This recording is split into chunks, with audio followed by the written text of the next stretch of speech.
बनेगी।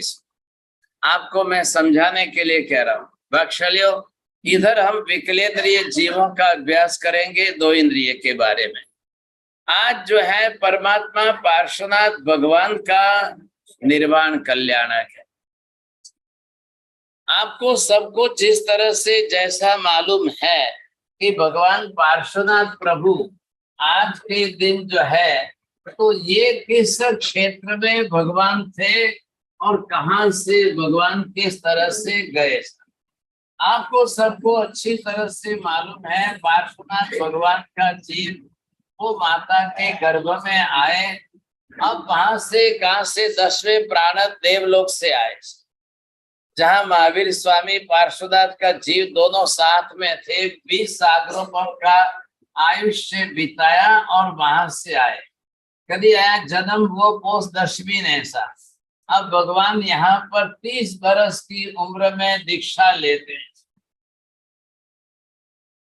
महावीर स्वामी भी 30 बरस की उम्र में ही दीक्षा लेते, ये भी 30 बरस की उम्र में दीक्षा लेते। और 30 बरस की उम्र में दीक्षा लेने के बाद सिर्फ 83 डेज, अब ये 83 दिन जो है वो छद्मस्त पर्याय में रहे।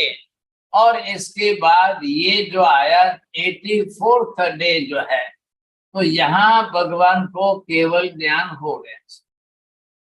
केवल ज्ञान होने के बाद पार्श्वनाथ भगवान अपनी तरह से 70 बरस तक केवली के रूप में विचरते रहे, देशना देते रहे और विचरण करते रहे। परमात्मा ने काफी कुछ जगत के ऊपर उपकार किया। अब पार्श्वनाथ भगवान जो है लास्ट में कितना, 1 महीना बाकी रहा, 1 महीना। उस समय पार्श्वनाथ भगवान समेत शिखर जी तीर्थ पर पधारे। आषाढ़ सुदी 8 को पार्श्वनाथ भगवान जो है शिखर जी पधार करके, जहां आज पार्श्वनाथ का मंदिर है उस टूक के पीछे एक बड़ा काला पत्थर है, काली शिला है, वहां बीच में जाके पार्श्वनाथ भगवान खड़े हो। इस समय यहाँ पर भगवान के साथ में 33 साधु महाराज, वो 33 साधु महाराज भगवान के साथ में। जैसे ही भगवान बीच में खड़े रह गए तो सराउंडिंग चारों तरफ 33 साधु महाराज भी खड़े रहे। भगवान ने सिर्फ एक वाक्य में ही आवाज दी और कहा, हूँ अत्यारे अप्पानम बोसिरामी करीने कौशक ध्यान में स्थिर थई। मैं चारों प्रकार के आहार पानी का त्याग कर देता हूं। जैसा भगवान ने बोला कि तुरंत सामने 33 साधुओं ने भी अपनी वही इच्छा बताई, हे भगवंत अमे पण आपनी जेमज आ पछखाण करी लईए। भगवान ने एक शब्द भी जवाब नहीं दिया। भगवान केवल ज्ञानी है। बाकी के 33 साधुओं में कौन केवली है कौन नहीं, इसका वर्णन नहीं मिल रहा है। जो भी हो, अब किसको 5 दिन में, 10 दिन में, 15 दिन में, कब जो है किसके घाती कर्मों का क्षय हुआ और कब केवल ज्ञान हो गया।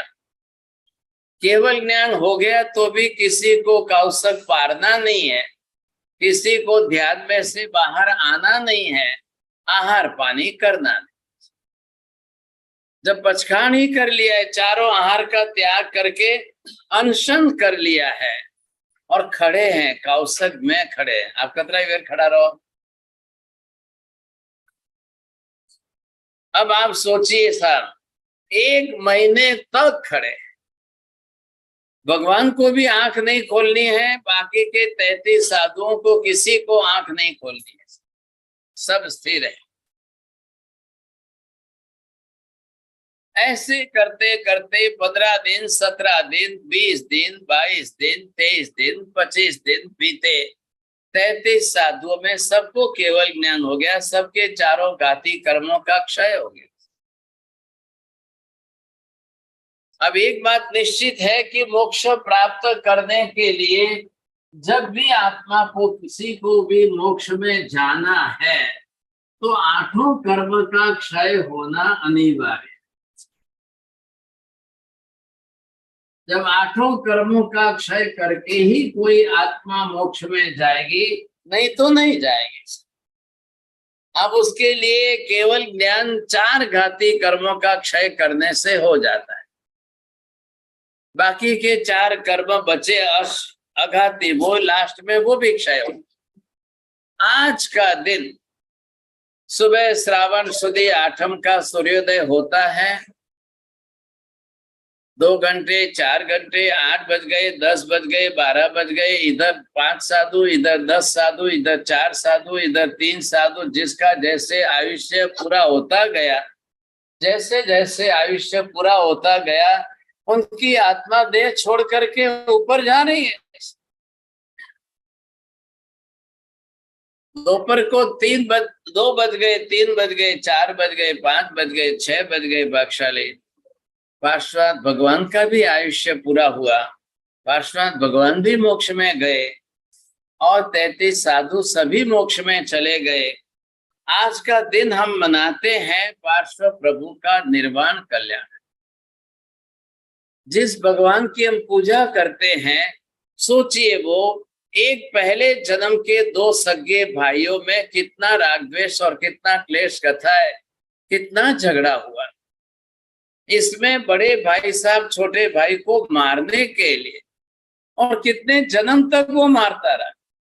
वो मारता मारता बड़ा भाई आज भी जो है भूत प्रेत व्यंतर की जाति में कमठ, वो आज भी उसी कक्षा, आज मेघ माली बनकर के व्यंतर जाति में रह रहा है।